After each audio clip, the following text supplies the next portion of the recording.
Hello friends. मेरा नाम है समीर और आज हम डिस्कस करने वाले हैं अनाटॉमी ऑफ लंग्स। ठीक है। सो द अनाटॉमी अनाटॉमी का मीनिंग क्या होता है यार? What is the anatomy of lung? तुम अनाटॉमी ऑफ लंग पढ़ लोगे पर तुम्हें अनाटॉमी का मीनिंग पता है exactly what is the meaning of anatomy? So the anatomy का मीनिंग आप समझेंगे द स्टडी ऑफ स्ट्रक्चर।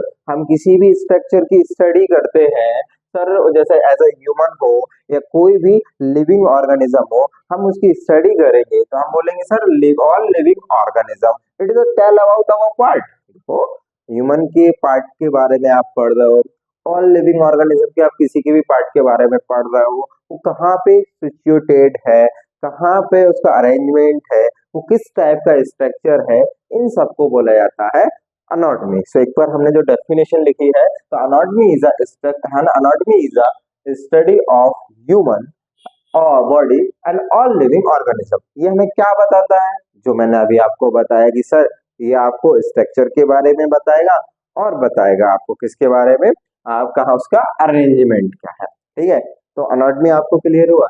इसके बाद हम पढ़ेंगे sir what is a lung. Lung क्या होता है? देखो, lungs are pair of spongy organ. Lung हमारी बॉडी के पेयर स्पॉन्जी ऑर्गन होते हैं। स्पॉन्जी मतलब सब फुसफुसे ऑर्गन जिनके अंदर हवा को हम भर सकते हैं। हम बोल सकते हैं कि सर एयर फिल्ड ऑर्गन। अब सर कहाँ पे प्रेजेंट होते हैं ऑर्गन? तो located in the chest cavity. Chest cavity या हम थोरेसिक कैविटी बोल सकते हैं, तो लोकेटेड इन अ चेस्ट या थोरेसिक कैविटी या चेस्ट के पास। ठीक है। So the help of body.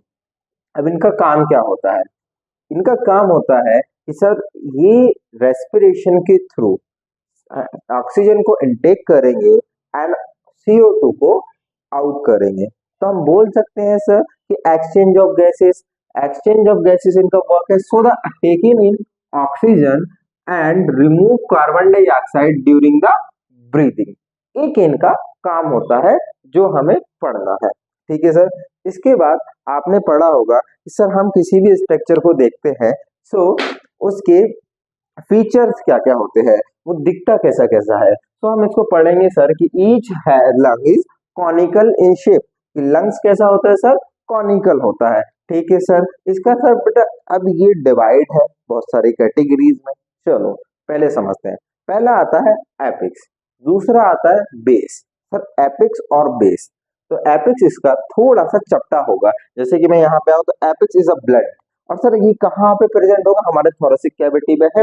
तो सर ये आपके थोरेसिक कैविटी का जो ऊपर लंग्स का कॉनिकल शेप होगा उसकी हम बात कर रहे हैं। तो ये कहाँ पे प्रेजेंट होता है सर? फर्स्ट रिब है ना, फर्स्ट रिब के अपर एंड के ऊपर, अगर एंटेरियरली मैं बात कर रहा हूँ, एंड मीडियल 1/3 यानी कि जो आपकी क्लेविकल होती है, क्लेविकल के 1/3 पार्ट ऑफ पे ये प्रेजेंट होता है। सर यहाँ तक आपका रीच करेगा। अब क्लेविकल को आप बनाओ और 3 कैटेगरी में आप उसको डिवाइड कर सकते हो। तो हमने यहाँ पे थोड़ा सा एपिक्स के बारे में पढ़ लेते हैं। Apex is a blunt and lie above the level of anterior end of the first rib। समझ आया?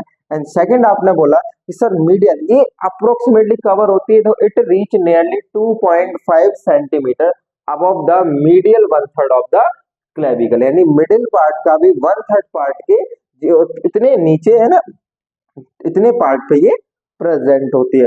ठीक है। इसके बाद हम सर बेस की बात करेंगे। किसकी बात करेंगे? बेस। देखो एपिक्स को तुम देख भी सकते हो कि दीज आर एपिक्स, ये लंग्स का एपिक्स बोलते हैं। इसे हम क्या बोल सकते हैं? Apex of lungs. जो थोड़ा, अब एपिक्स का मीनिंग पता है? शार्प नुकीला पॉइंट ऐसा, या छोटे पहाड़ की चोटी को एपिक्स बोला जाता है। यहाँ पे बोल देंगे सर ये भी लंग्स का क्या है? एपिक्स है। एंड दैट हमने लास्ट में पढ़ेंगे इसका बेस। इसको पढ़ेंगे हम बेस को। देखो बेस ये वाला पार्ट होता है लंग्स का, जो नीचे वाला पार्ट होता है। ठीक है। तो लंग्स का जो नीचे वाला पार्ट होता है, जो कनेक्टेड होता है किससे? आपकी प्राइमरी मसल से, है ना, जो रेस्पिरेशन के लिए डिपेंडेंट होती है, उसका नाम है डायाफ्राम। क्या नाम है सर? डायाफ्राम। तो बेस रेस्टिंग यानी कि रखा हुआ है किस पे? डायाफ्राम पे। ठीक है सर।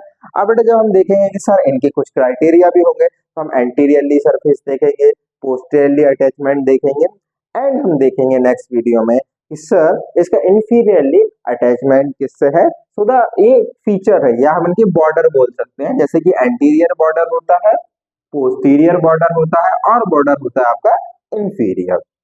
ओके ओके, फिर इसके दो सरफेसेस होते हैं, पहला होता है कोस्टल सरफेस और दूसरा होता है मीडियास्टिनल सरफेस।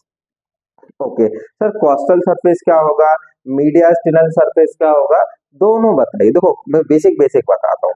जब लंग्स का arrangement are near of the clavicle, so वहां पे जब अरेंजमेंट हम पढ़ेंगे क्लेविकल का, लंग्स की पूरी सीरीज को पढ़ेंगे टॉपिक बाय टॉपिक, तब आपको समझ आएगा कि सर इसके सरफेसेस कॉस्टल यानी कि कॉस्टल सरफेसेस यानी कि दो रिब्स के बीच जो कॉस्टल स्पेस होती है उनके अटैचमेंट को हम बोलेंगे कॉस्टल।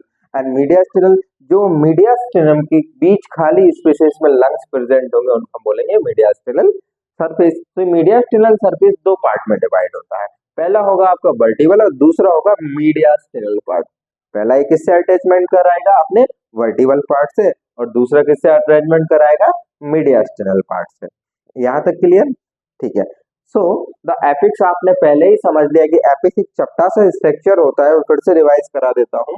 हम लाए तो लाए तो हम बहुत सारा था, बट इधर बोर्ड की कमी से नहीं हो पा रहा। चलो ठीक है, तो एपिक्स एक चपटा सा स्ट्रक्चर है, ठीक है। ये कहाँ पे प्रेजेंट